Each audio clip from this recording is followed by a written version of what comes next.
All right. First up this morning, we have Murray State head coach Dean Hood, his team coming off a loss to Austin Peay last week, but this week they're playing for the OVC championship and the automatic bid to the FCS playoffs when they host Jacksonville State on Sunday. So, Coach, just thoughts on your team, and then we'll go into some questions. Yeah, just really hats off to Austin Peay. Scotty and his staff just did an incredible job game planning, and their kids played really, really hard. Thought our kids played really hard, and if you were just a college football fan and didn't care, who won the game, it was a great game to watch. We just didn't get to finish there in the end like we have. We've been really fortunate, and 5 other games where we were able to come back and win the game in the end, and didn't get it done this week, and then this past week, and then this week we got a big one against a very, very talented, well coached team as well with Jacksonville State. All right, we got some questions. We'll go with Adam Wells first. Go ahead, Adam. Coach, we talked to Preston after the Austin Peay game, and he was basically talking about how already mentally he was shifting his focus over to Jacksonville State. After such an emotional game like that against Austin Peay, what does that tell you about your team? And does that really tell you all you need to know about your leaders, that they're able to kind of flip a switch like that? Yeah, I mean, our kids have been great all year. I mean, you want to talk about being incredibly blessed with, kids buying into what we're doing, and to just having a very, very tough, mindset, and being very resilient, and always, quick to, having their brothers back on the field when you're going through swings of the game. I mean, that doesn't surprise me at all. And I've been impressed with this team and these kids, right from the UT Martin, and right up proud of them after, that game. It was no different. I mean, I was really proud of how they played, and, we didn't get it done. That happens. You obviously had a goal to compete for conference championships when you took over this job. Did you expect it to happen this quickly? No, that's why, that's what, every coach is the same. They want to win a championship, want to win every single ball game. That's part of, why you do it, is just the competitive, nature of the thing.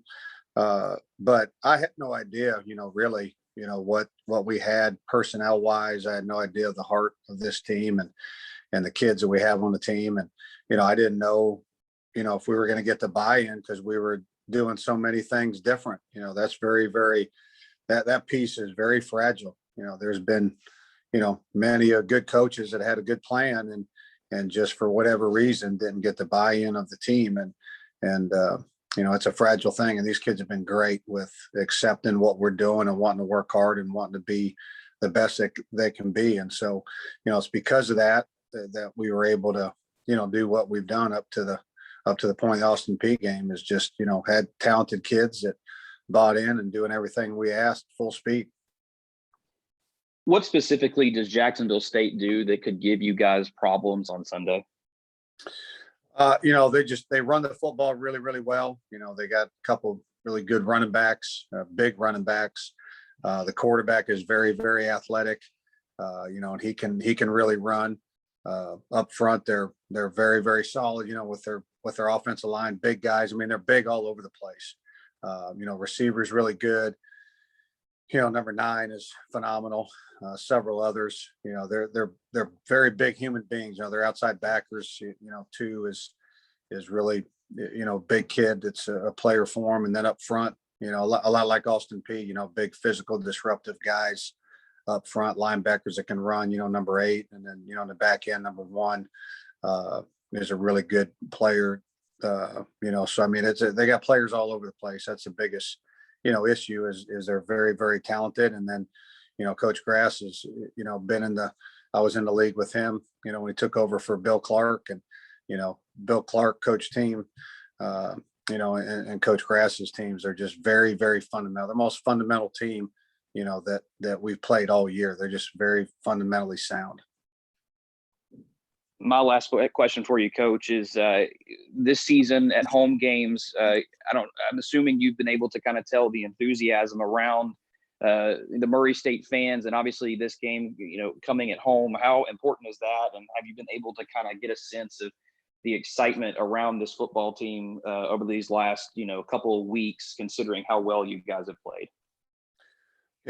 My head's kind of in the sand, just preparing and talking to the team and, going home, that's about it. So I'm not much for social media and TV and, all that other stuff. So I hadn't, noticed a whole lot, to be honest with you. But when I really did notice, something about our fans was at Austin Peay, came out before the game and looked around and, heck, we had as many people or more than they did, that traveled down for the game. And so that was very exciting, very appreciative. I know our kids appreciated it. But as far as the buzz and all that, like I say, I'm not a social media guy. I'm not on TV, I don't listen to TV, radio, all that stuff. So I'm not really sure about their buzz, the buzz. I'm sure there is. And I mean, I know our kids are excited and ready to get back to work and prepare for it. Thanks, Coach. Yep. Coach, I know there's obviously this weekend and then hopefully the playoffs after that, but just in general, is there a takeaway from being able to play this spring season? We played the games. There was a lot of uncertainty. Any thoughts about just being able to do what we've done? Well, I mean, just excited to be able to play football. I mean, these kids, I forget before the UT Martin game, I threw out the number to them of how many days, that the kids that were on the previous team between games, it was something ridiculous, 400 some days or something like that. So, just for these kids to be able to play football, whether it's, spring, summer, fall, winter, regardless of it, is they're able to play the game that they love after it was taken away from. And I really, believe that it made them, really grateful, and really realized how much, they did love the game. I think they knew it going in, but this really gave them a deeper perspective on it. Well, Coach, we appreciate your time this morning and your time all year, and best of luck to your team this weekend. And if you're playing past that in the playoffs as well. Okay. Thanks. Appreciate it.